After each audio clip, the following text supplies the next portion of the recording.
Kita itu tanpa kita sadari ya, kita itu adalah orang miskin karena kita itu tidak pernah bersyukur dan kita itu selalu membandingkan diri kita itu terhadap apa yang orang lain miliki gitu ya, terutama harta benda.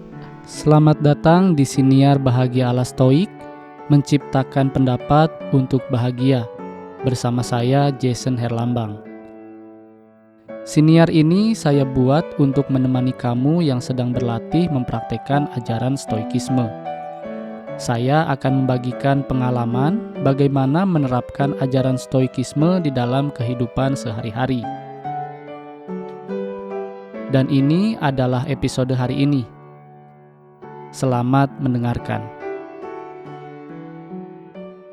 Di dalam episode ini saya ingin menjelaskan kepada kamu atau mengobrol dengan kamu tentang cara menjadi kaya di tahun 2025 gitu ya. Caranya gimana? Caranya adalah dengan bersyukur atas apa yang kita miliki sekarang gitu ya. Ya mungkin konsep ini sudah ada di dalam kepala kamu, diajarkan oleh orang tua kamu, diajarkan oleh guru-guru kamu, dan pastinya juga ada prinsip-prinsip ini berada di dalam agama yang kamu percayai gitu ya. Tetapi hal ini adalah hal yang memang benar adanya dan memang faktanya ini adalah hal yang harus kita lakukan setiap saat dan hal yang harus kita tanam di dalam benak kita gitu ya. Seneca bilang bahwa kita itu kaya bukan karena berapa banyak harta yang kita miliki, tetapi seberapa sedikit keinginan yang kita miliki, gitu ya. Jadi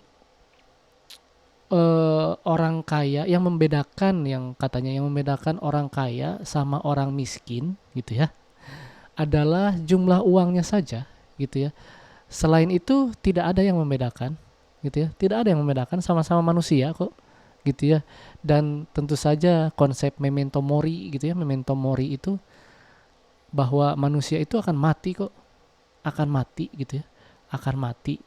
Dan harta yang kita inginkan, harta yang kita cita-citakan, harta yang kita miliki itu tidak akan dibawa ke liang kubur gitu ya. Dan konsep ini sudah ada di berbagai macam ajaran gitu ya, di berbagai macam agama gitu ya, di berbagai macam prinsip gitu ya. Tetapi yang kelemahannya adalah kita sebagai manusia tidak pernah menjalankan prinsip ini, tidak pernah mempraktekkan prinsip ini, dan tidak pernah fokus terhadap kata-kata ini setiap saat gitu ya. Maka di tahun 2025 ini tentunya harus kita latih lagi cara pikir kita, cara pikir kamu, cara pikir saya, bahwa uang itu atau harta itu adalah bukan status,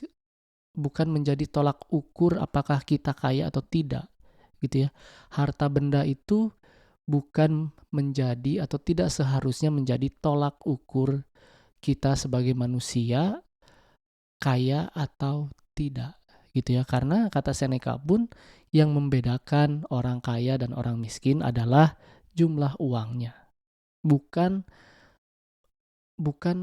kebahagiaannya gitu ya. Kebahagiaan itu tidak terukur oleh uang gitu ya. Nah, tentu saja ketika kita berbicara tentang stoicisme gitu ya, ketika kita ingin menjadi seorang stoik gitu, maka kita harus bahagia dengan apa yang kita miliki. Gitu ya, bahagia dengan apa yang kita miliki. Gitu ya. Itu adalah cara kita untuk menjadi orang yang paling kaya di tahun 2025. Gitu ya. Jadi tidak usah menginginkan uang yang banyak, gaji naik, rumah yang bagus, mobil nambah gitu ya, motor dimodif gitu ya. Jadi tidak usah menginginkan hal-hal yang seperti itu, tetapi kita itu harus menginginkan hal yang sudah kita miliki gitu ya. Jadi kita itu harus menginginkan bagaimana caranya kita mengurangi keinginan di tahun 2025 ini, gitu ya. Jadikan uang itu sebagai alat bertahan hidup saja. Jadikan uang itu sebagai eh, gaji yang kamu terima setiap bulan saja, gitu ya. Jangan jadikan uang itu sebagai alat kebahagiaan, sebagai pleasure, sebagai candu, gitu ya. Jangan jadikan uang itu sebagai candu di dalam hidup kamu yang tentunya apa yang kamu canduin itu tidak baik kan? Karena kamu menginginkan yang lebih lagi, lebih lagi, lebih lagi gitu. Jadi jangan jadikan uang itu sebagai candu yang membuat kamu mabuk gitu ya, yang membuat kamu mabuk. Jadi yang harus kamu lakukan, yang harus kita lakukan di tahun 2025 ini adalah mengurangi keinginan. Dan menguranginya juga tentu saja harus pelan-pelan. Gitu ya, harus pelan-pelan. Jadikan tahun ini menjadi tahun yang kamu gunakan untuk apa ya, untuk menggunakan semua pakaian yang ada di lemari kamu, gitu ya. Kalau misalkan kamu merasa kamu pakai baju itu lagi, kamu harus berlatih untuk memberikan baju yang kamu miliki di lemari kamu itu kepada orang lain yang lebih membutuhkan. Tetapi jangan sampai kamu membeli baju baru lagi, gitu ya. Jadi latihlah itu agar kamu tidak memiliki keinginan untuk apa? Untuk belanja, untuk check out di cart kamu atau di apa namanya? Di tempat check out kamu, in the shopping cart kamu gitu ya, online gitu ya. Dan kamu juga bisa mengurangi keinginan dengan cara apa? Dengan cara menguninstall semua online shop yang ada di handphone kamu gitu ya. Dan itu adalah sebuah goal yang harus memang seorang stoik miliki gitu ya. Cara menjadi kaya gitu ya, cara menjadi kaya dengan mengurangi keinginan gitu ya, bukan mendapatkan apa yang kamu inginkan tetapi dengan mengurangi keinginan gitu ya.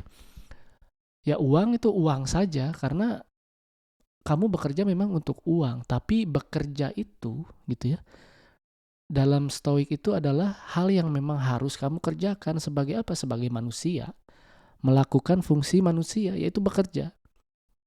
Ya memang kita harus karena ya kita harus bertahan hidup, dan uang itu sebagai alat bertahan hidup saja. Dan uang, harusnya pekerjaan itu bukan sebagai alat mendapatkan uang, tetapi pekerjaan itu harusnya dijadikan sebagai alat untuk kita mengembangkan diri kita, mengembangkan pola pikir, berlatih untuk menaruh sudut pandang, dan berlatih kita untuk bagaimana caranya bersikap di dalam dunia yang sulit ini gitu ya. Jadi tips untuk kamu yang ingin kaya di 2025 ala stoik yaitu mengurangi keinginan. Terima kasih. Terima kasih telah mendengarkan episode hari ini. Jangan lupa ikuti Siniar Bahagia ala Stoik di Spotify dan nyalakan loncengnya agar tidak ketinggalan setiap episode yang saya buat. Saya juga membuka keanggotaan dengan cukup membayar $3 Amerika atau sekitar Rp45.000 setiap bulan. Dan kamu bisa mendengarkan episode Memaknai Hidup Bahagia ala Stoik yang berisi cerita saya selama seminggu dari jurnal pribadi saya. Jangan lupa juga untuk ikuti dan berlangganan @bahagia_ala_stoik di semua kanal media sosial, TikTok, Instagram, dan YouTube. Sekali lagi saya ucapkan terima kasih. Sampai jumpa di episode berikutnya.